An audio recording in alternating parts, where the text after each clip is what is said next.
Voilà. Je pense que j'ai tout. Il y a trop de soleil en fait, même avec la porte fermée. Oh, puis j'ai pas froid en fait. Est-ce que j'arriverai à me décaler un petit peu? Je peux pas tirer. Ah si, je peux tirer le rideau. Je crois que je vais faire ça. Bon, on va essayer de pas faire de bêtises. Bon, j'ai pas choisi le meilleur moment là. Non mais mort de rire. J'étais censée avoir froid là. Il fait combien? Oh ouais non, il fait 18 degrés. Bon, ben j'ai posé le manteau. J'ai quand même l'écharpe au cas où, mais... Bon, on va faire cette FAQ.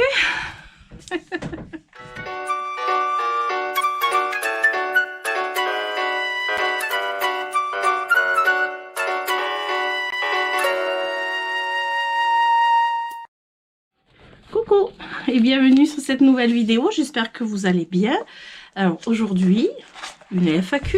Je vous avais demandé il n'y a pas très longtemps... Alors je suis désolée pour la lumière. Pour le coup, c'est pas un manque de luminosité. C'est trop de lumière. Je vous ai demandé il n'y a pas longtemps... J'ai fait un post sur YouTube et un sondage sur Instagram pour vous demander si ça vous plairait une vidéo FAQ, donc une vidéo foire aux questions. Vous avez été nombreux à me répondre oui. Du coup, j'ai noté les questions. Alors, comme je fais d'habitude, hein, j'ai noté les questions sur mon cahier, comme d'habitude. Pour ceux qui me connaissent et qui sont habitués, je prends des notes, je note toutes les questions parce que j'arrive pas à retrouver autrement sur mon portable les questions. Donc je les note. Ça faisait un petit moment que je les ai notées, comme ça je triche pas, je me rappelle déjà plus des questions en fait en les notant. Je me suis amené un petit chocolat chaud parce qu'à chaque fois que je fais une vidéo ici, je me dis à chaque fois pourquoi j'ai pas amené un chocolat chaud, parce que ça ferait du bien. Mais en fait il fait pas si froid que ça, il fait 18 degrés, donc voilà, tout va bien. On va faire une FAQ à 18 degrés. Donc j'ai noté les questions qui m'ont été posées sur Instagram et sur YouTube. Je les ai pas mises dans l'ordre, j'ai pas fait un ordre questions perso, YouTube, plantes, etc. J'ai tout mis en vrac. Au fur et à mesure en fait que j'avais les questions. Je sais pas, j'espère que j'ai tout noté, j'espère que je n'en ai pas loupé dans des commentaires, etc. Vu que j'ai pas encore lu tous les commentaires de toutes les vidéos et j'ai pas répondu à tous les commentaires de toutes les vidéos, j'ai vraiment pas eu le temps. Mais je vais y répondre. Mais du coup, je pense que j'ai tout noté.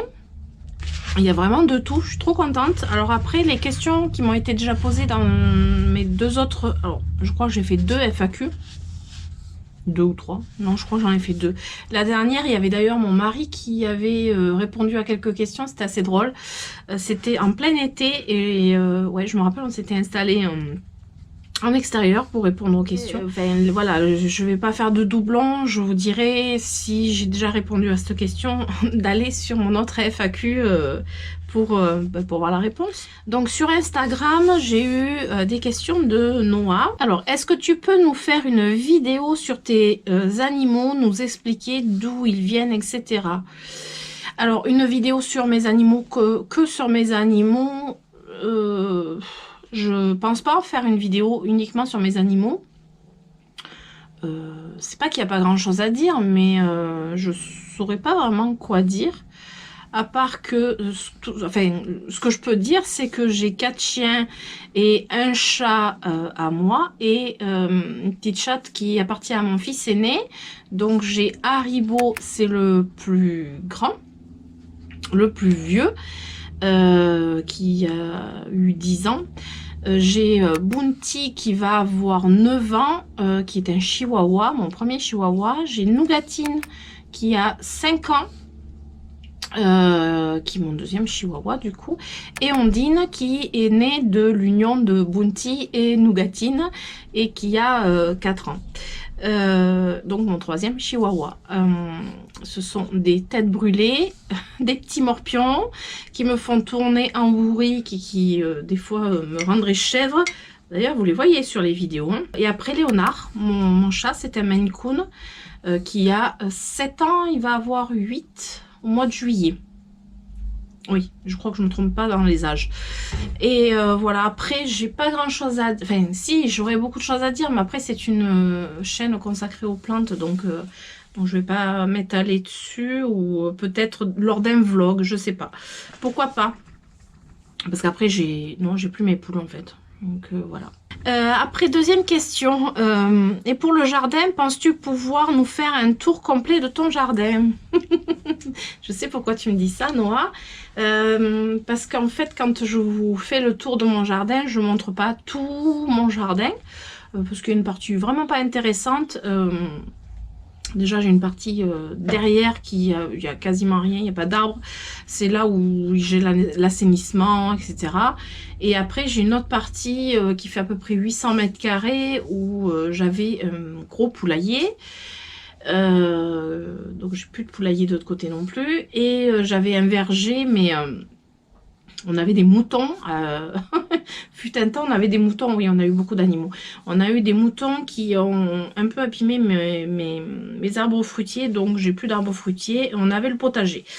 Et comme ça donne sur le jardin des voisins, j'ai pas envie de filmer là-bas.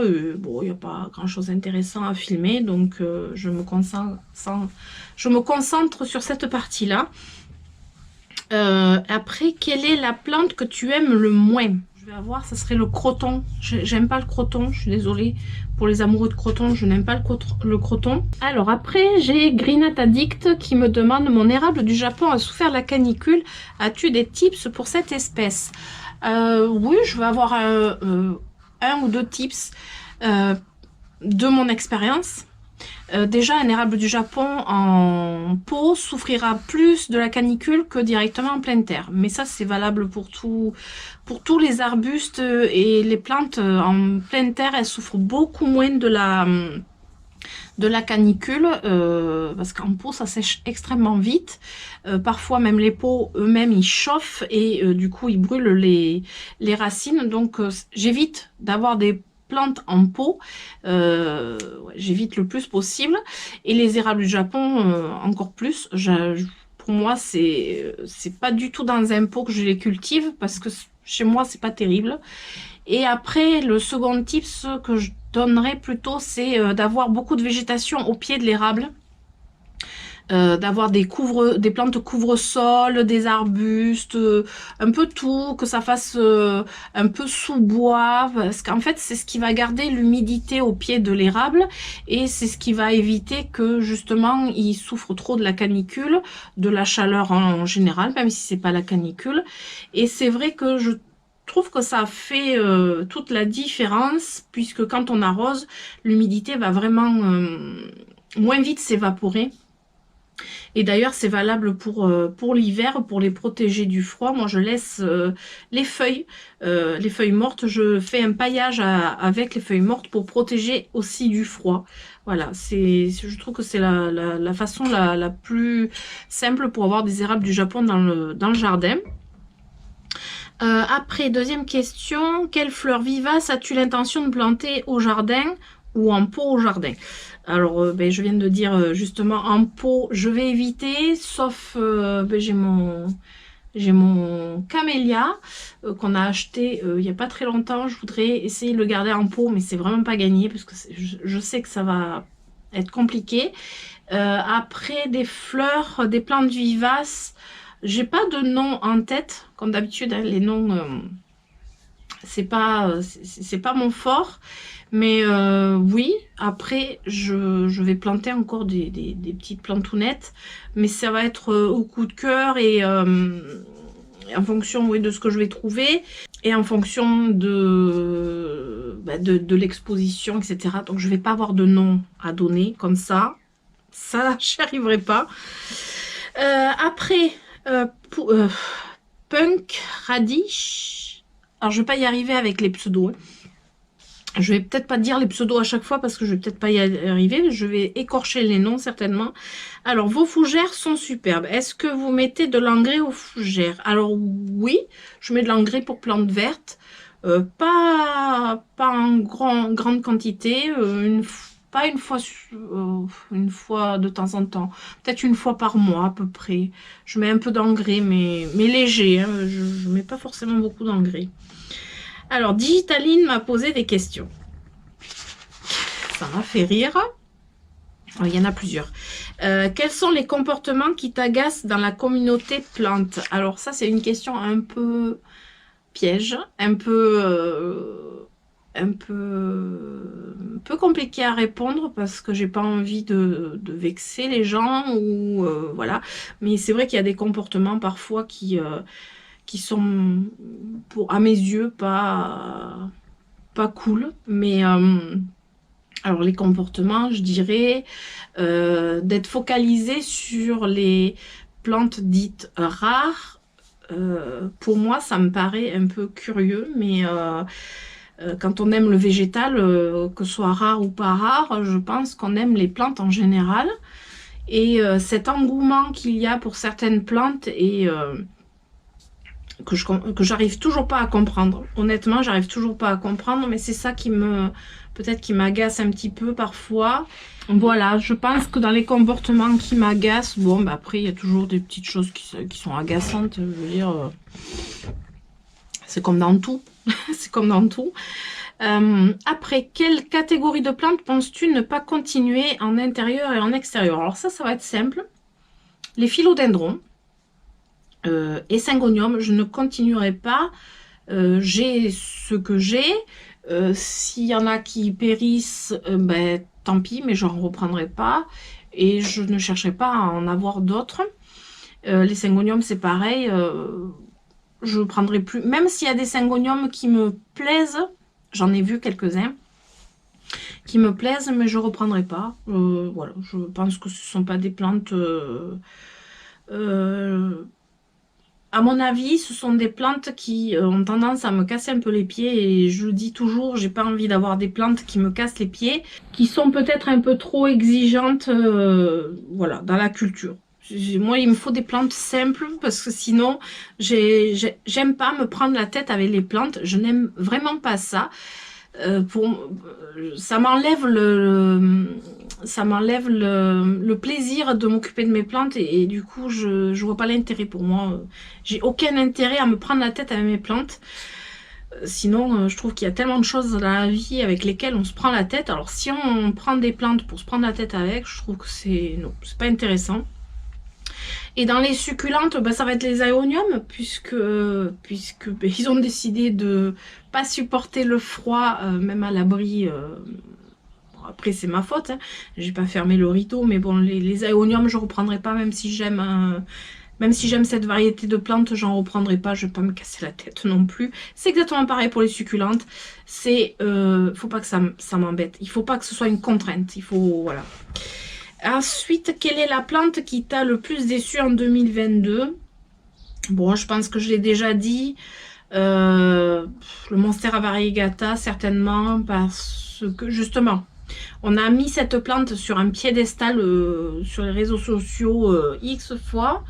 Le fait de l'avoir mis sur un piédestal, on s'attend à avoir une plante grandiose, etc.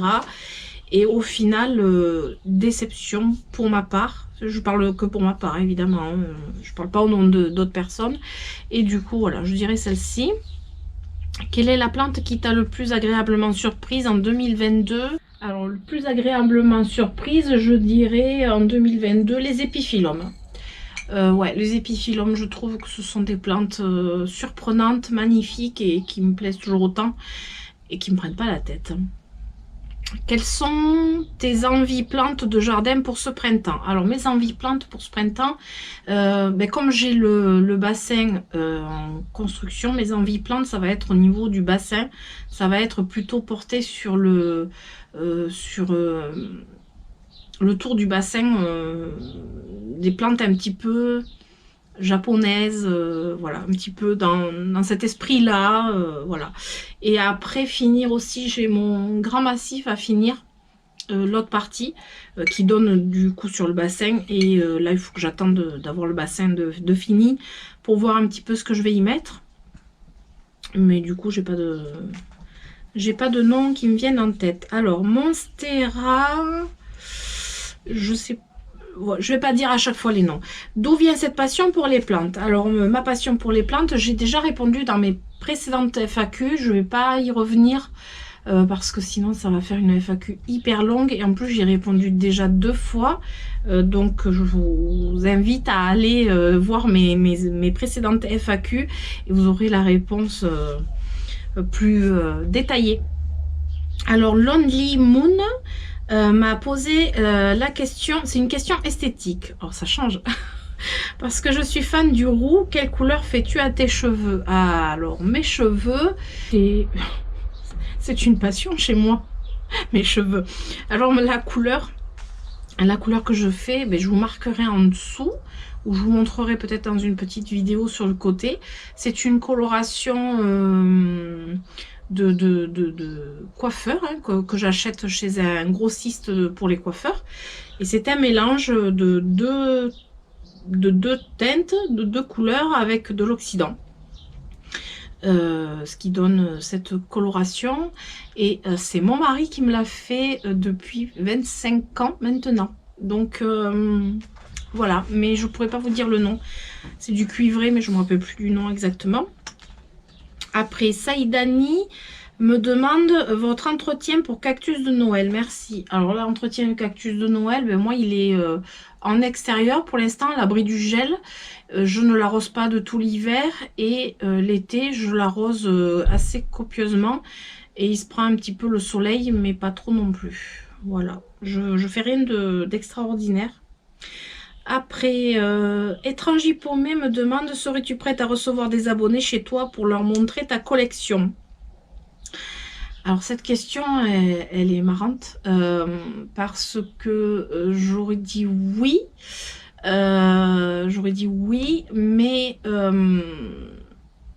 Mais par rapport à mon mari, mes enfants, je peux pas avoir 36 personnes qui viennent à la maison. Donc c'est vrai que dans des cas exceptionnels, ben oui, j'ai déjà eu des personnes qui sont venues à la maison, qui sont abonnées à ma chaîne. Mais je vais pas non plus ouvrir ma porte à tout le monde. Je pense que j'ai quand même mon intimité, ma vie privée. Et du coup, voilà, c'est... Avant, j'aurais dit oui plus facilement. Maintenant, je me rends compte que je voudrais quand même garder mon intimité.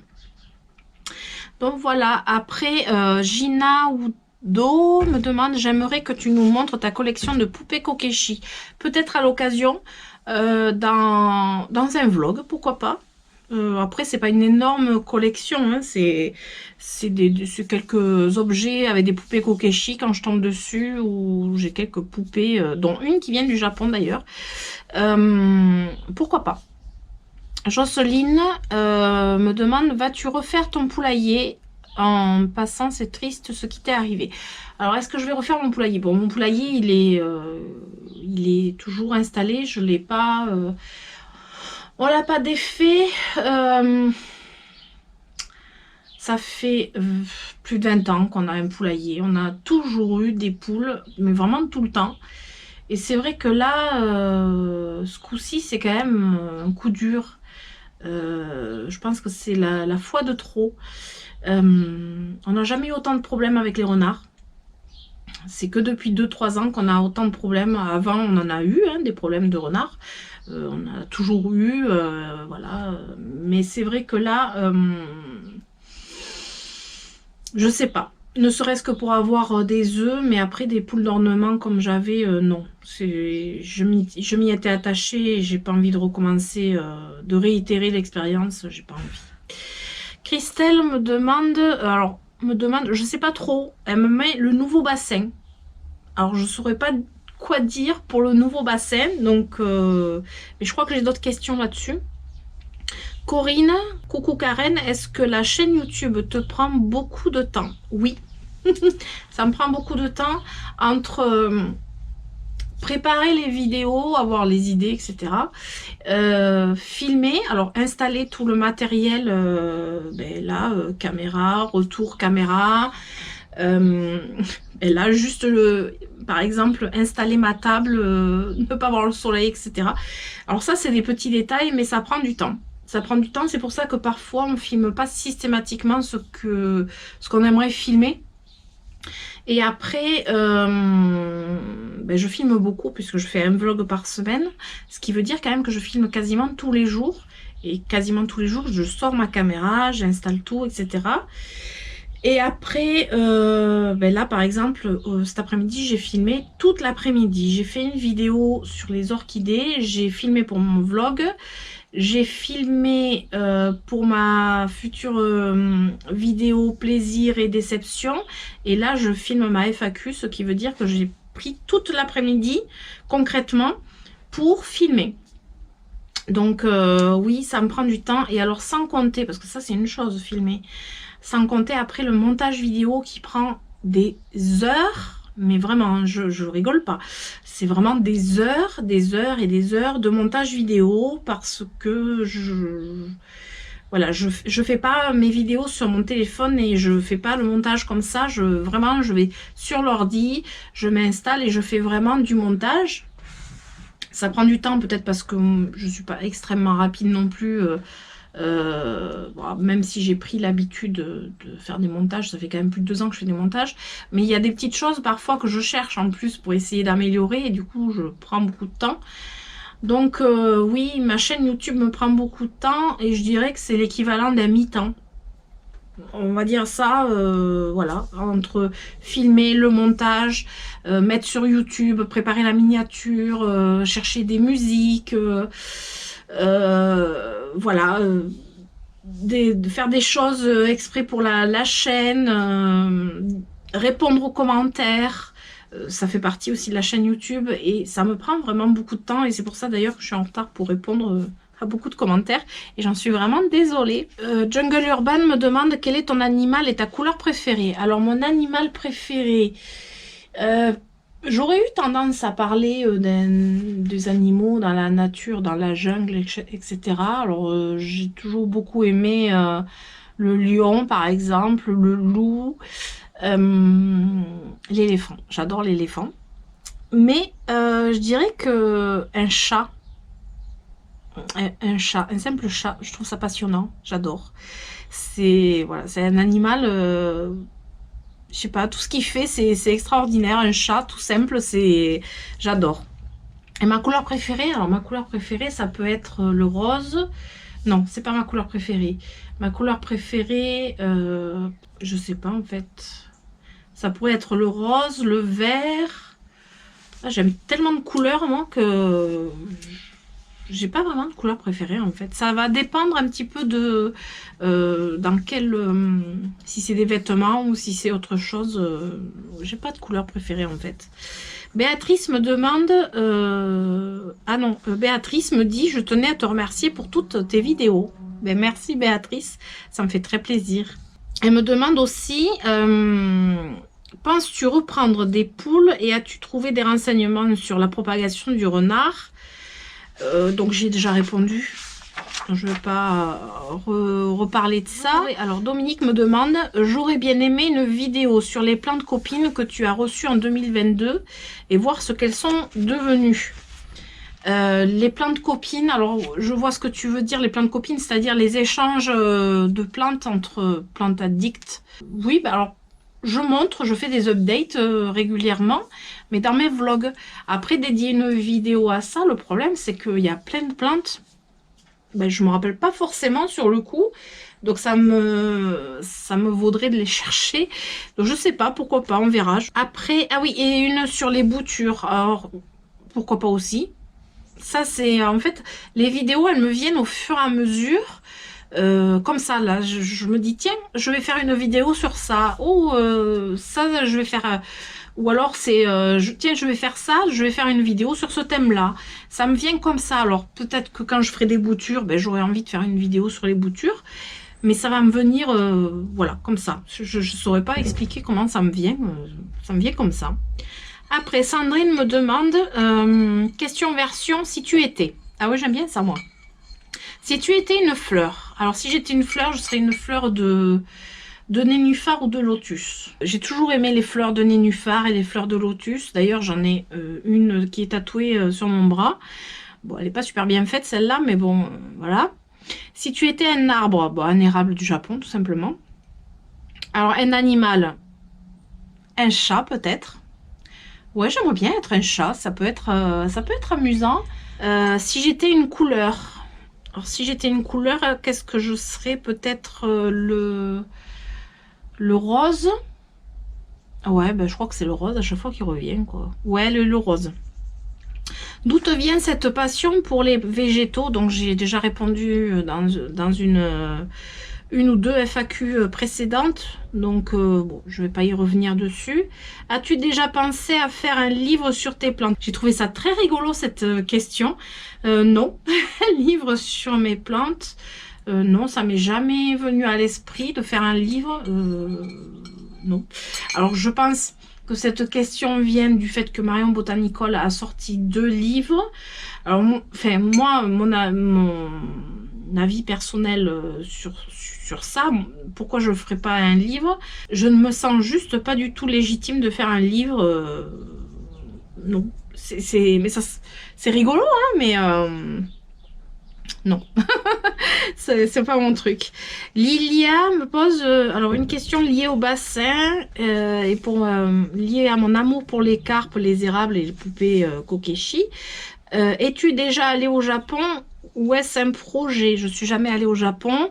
Un projet, non, pas spécialement, parce que je suis quelqu'un qui a beaucoup de mal à aller loin de la maison. Donc je suis pas quelqu'un qui voyagerait facilement par stress. Voilà, je suis pas quelqu'un qui arrive à quitter la maison facilement. Par contre, si j'étais téléportée directement, oui, ça m'intéresserait d'aller au Japon. Aimes-tu particulièrement le art végétal? Oui, complètement. Je trouve ça magnifique. J'adore les jardins japonais. Je trouve ça très très beau, très reposant, très zen. Et j'adore vraiment beaucoup. Après, c'est une façon de cultiver qui est quand même assez particulière. Ça demande vraiment beaucoup de travail. Mais qu'est-ce que c'est beau, c'est magnifique. Alors, j'en serais pas au point d'en faire mon jardin parce que, comme je dis, c'est vraiment beaucoup de travail. Mais j'adore. Vraiment beaucoup. Valérie, alors penses-tu organiser d'autres ateliers mais plutôt printemps-été? Alors l'atelier semi qui s'est déroulé du coup à la jardinerie Nicolas Jardinier, c'est pas moi qui l'ai organisé, j'avais vu avec la personne qui s'en occupe à la jardinerie, on avait trouvé que c'était une bonne idée de faire un atelier et du coup elle m'a recontacté pour faire l'atelier semi. On aimerait bien faire d'autres ateliers. Sauf que le problème, c'est que comme c'est une jardinerie, mais avant tout producteur, ils rentrent dans une période où ils n'auront pas le temps pour faire des ateliers. Et c'est vrai qu'on en a discuté, mais je pense que ça sera compliqué. Printemps-été, c'est là où il y a le grand rush. Mais on en a discuté, effectivement, ça serait bien. Alors, Étrange Hippomée me demande que t'apporte YouTube dans ta vie et qu'est-ce que t'apportent les plantes? Alors, qu'est-ce que m'apporte YouTube dans ma vie? Ma chaîne YouTube m'apporte énormément.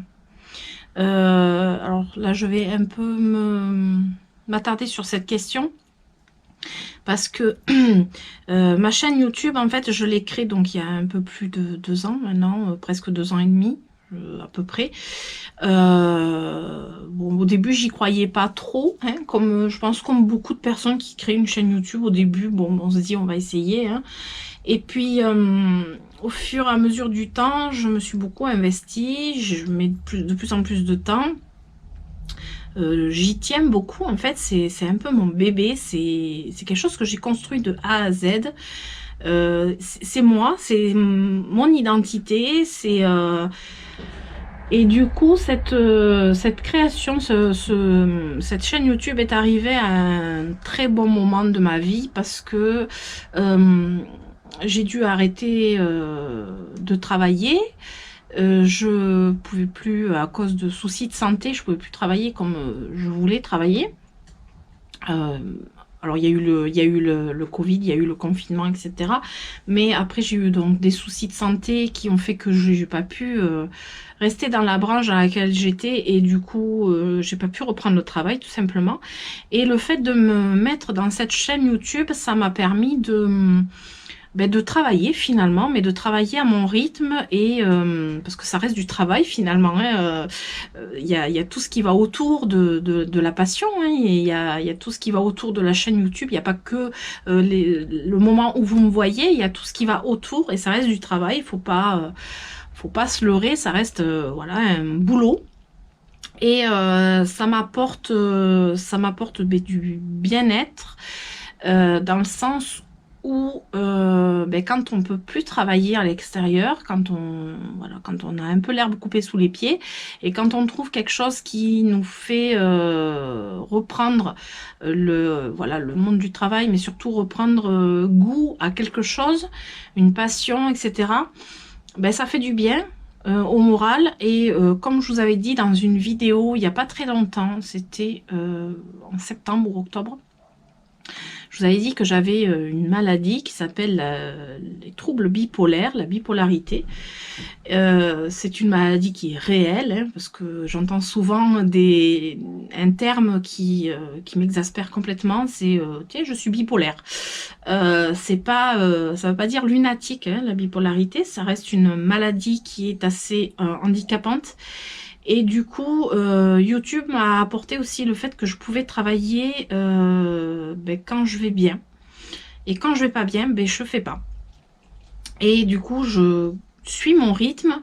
Et ça, c'est déjà très très bien. Et en plus, ça me permet, alors c'est un peu compliqué en fait, ça me permet de pas penser, parce que si vous voulez, quelqu'un de bipolaire a un cerveau qui ne s'arrête jamais, et qui a beaucoup de fragilité, et qui du coup a besoin d'avoir des repères, d'être centré sur quelque chose, et forcément la chaîne YouTube, moi ça m'occupe la tête, et ça m'évite d'être angoissée pour d'autres choses. Je sais pas si je suis très claire dans ce que je dis, mais ça m'apporte vraiment beaucoup pour mon bien-être, ma santé mentale en fait, tout simplement. Voilà, YouTube me fait du bien. Le jour où ça m'apportera plus de bien-être, j'espère pas que ça arrivera, mais voilà. Et la seconde chose que YouTube m'apporte, c'est du coup le fait d'être monétisé. Ça m'a obligé, c'est une obligation quand on ouvre une chaîne YouTube, ça m'a obligé d'être auto-entrepreneur. Et du coup, ben, j'ai une certaine fierté, je suis contente, parce que mon boulot fait que ben, en fait j'ai un statut d'auto-entrepreneur, et que je suis pas réduite à ne pas travailler, ne pas pouvoir travailler. Vous voyez, c'est ça aussi qui a changé beaucoup de choses pour moi. C'est quelque chose qui me fait du bien aussi psychologiquement, c'est de me dire, ben voilà, j'ai créé quelque chose, ben, comme quelqu'un qui crée son entreprise, c'est la même chose, hein. Après tout, c'est comme une entreprise.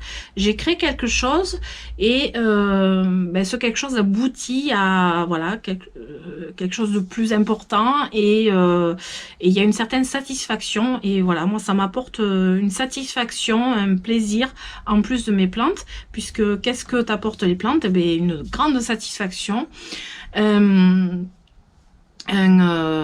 Comment dire, un bien-être. C'est pour ça que je tiens absolument, quand je vous dis qu'il faut que ce soit du positif, parce que ça m'apporte un moment de détente, un moment de plaisir, et si je suis en dehors du plaisir, ben c'est pas bon, et je ne pourrais pas continuer les plantes si ça m'apporte que du stress. C'est juste impensable pour moi. Donc mes plantes m'apportent un certain bien-être et un équilibre, toujours pareil, un équilibre mental. Parce que quand on a une fragilité, ben on a besoin d'avoir des repères dans la vie. Et moi, c'est un repère pour moi, mes plantes, m'occuper de mes plantes, ça a toujours été quelque chose qui m'apaise. Parce que je suis pas quelqu'un de hyper calme. Même si on a l'impression que je suis calme, je suis pas quelqu'un de hyper calme, pas du tout. J'ai remis le manteau parce que là, pour le coup, le soleil se cache, j'ai pas très chaud. Et mon chocolat au lait, maintenant, il est pas très chaud non plus. Alors, Mélissa me demande, as-tu déjà été contactée pour écrire ton propre livre sur ta passion des plantounettes, comme tu le dis si bien? Non, je n'ai jamais été contactée pour écrire mon livre. Et c'est marrant parce que j'ai déjà eu la question du coup, si j'avais pensé à écrire mon livre, pas du tout. Pas du tout, voilà, je me contente, c'est très bien déjà sur YouTube de partager ma passion, mais voilà, c'est assez rigolo cette question, je trouve. Alors Tiane38 m'a posé, donc merci pour tes vidéos très inspirantes, merci à toi. Est-ce que chaque jour tu as des plantes à arroser ou tu gardes des journées pour te reposer? Je dirais que tous les jours j'ai quelque chose avec mes plantes, que ce soit de l'arrosage ou enlever des feuilles ou traiter ou je sais que sais-je, il y a plein de choses à faire. Mais après il y a des jours où ben, j'ai envie de me reposer, mais je dirais quoi, c'est le dimanche. Ouais, mais dans la journée, je pense qu'il y a toujours un moment ou un autre où je m'occupe de mes plantes, que ce soit dedans ou dehors. Et après, il y a des jours où j'ai juste pas le temps du tout. C'est-à-dire que je pars le matin, je rentre l'après-midi, je suis fatiguée. Et puis après, j'ai quand même... on est 5 à la maison, j'ai des animaux, j'ai une grande maison, un grand jardin. Donc forcément, parfois, j'ai juste pas le courage ou pas le temps. Mais quasiment tous les jours je m'en occupe, c'est ça le truc, c'est que vraiment c'est tout le temps. Donc voilà, oui, je pense que j'ai pas vraiment un jour pour me reposer. Ça, voilà, ça arrive que je me pose, hein, mais je pense que dans la journée forcément je touche à mes plantes.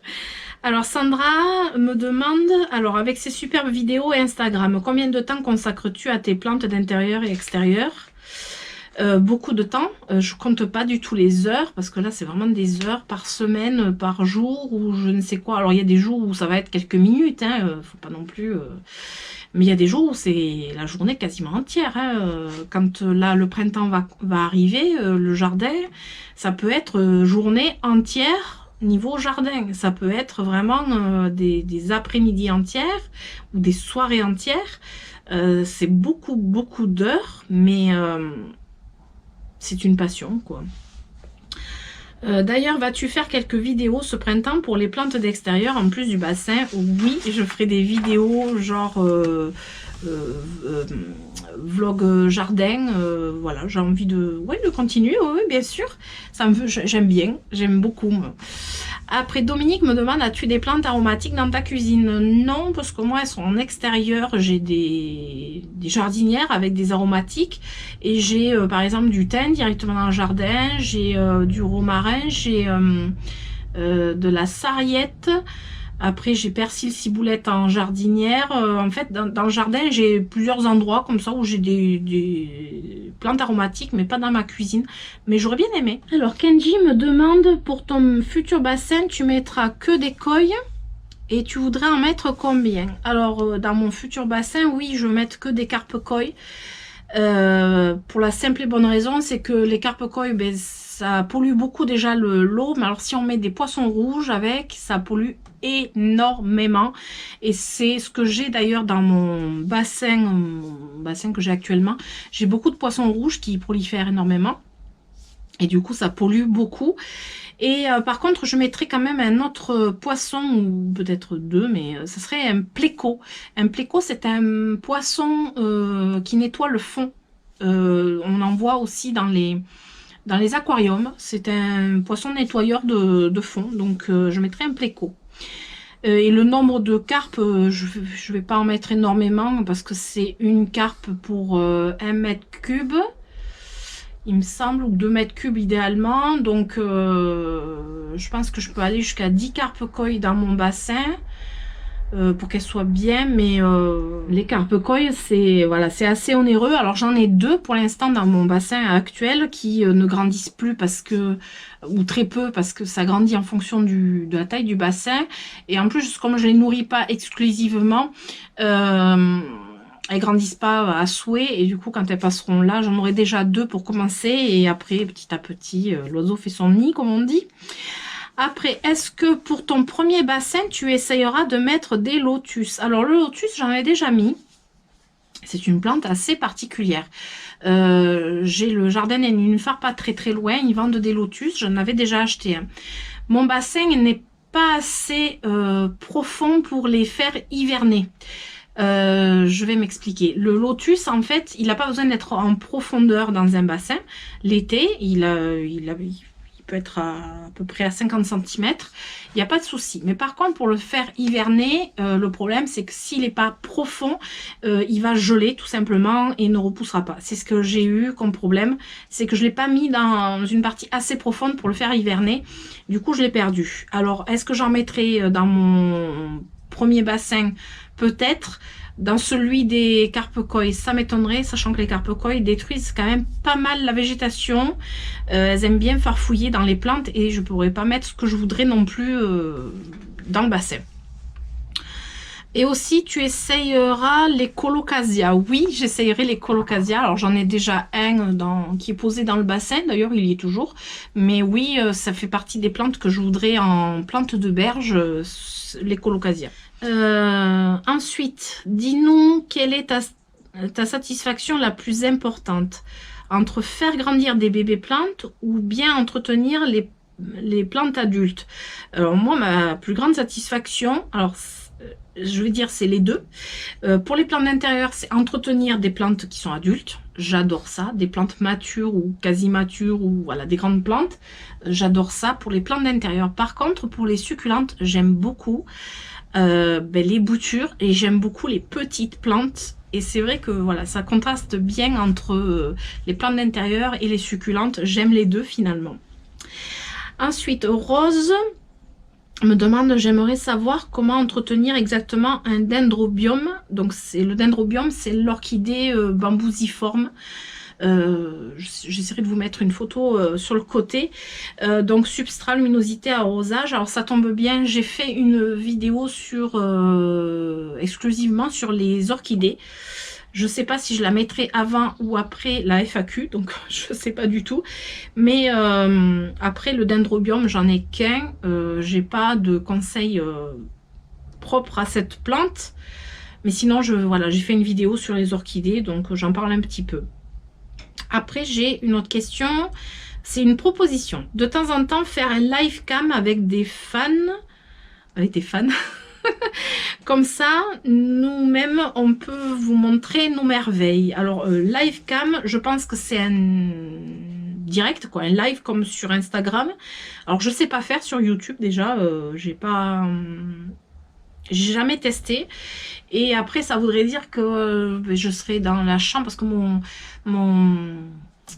ordi mon ordi est dans la chambre et du coup faudrait que je m'enferme dans la chambre et je sais pas du tout pourquoi pas, peut-être un jour, je sais pas.